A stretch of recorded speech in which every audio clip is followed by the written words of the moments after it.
हमारे चिरंजीवी गारू ने भारतीय फिल्मों के वर्ल्ड मार्केट, उनके पोटेंशियल के बारे में विस्तार से बताया और मैं मानता हूं ये पहलू अपने आप में बहुत महत्वपूर्ण है। आज जब पूरी दुनिया भारत के प्रति आकर्षित हो रही है तो हमें भी अपनी सॉफ्ट पावर को दुनिया के पास ले जाना। ప్రధాని నరేంద్ర మోడీ ప్రసంగంలో చిరంజీవి పేరు ప్రస్తావన వచ్చింది. ఈ తరుణంలోనే మెగాస్టార్ చిరంజీవి చేసిన ట్వీట్ వైరల్గా మారింది.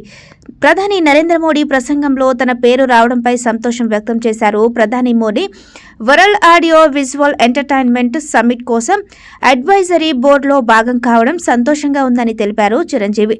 ప్రధాని మోడీ దేశాన్ని ముందుకు నడిపించడంలో ఎలాంటి సందేహం లేదంటూ ఎక్స్ వేదికగా ట్వీట్ చేసిన చిరు తన ఆనందాన్ని పంచుకున్నారు. ఈ తరుణంలోనే మెగాస్టార్ చిరంజీవి చేసిన ట్వీట్ వైరల్గా మారింది.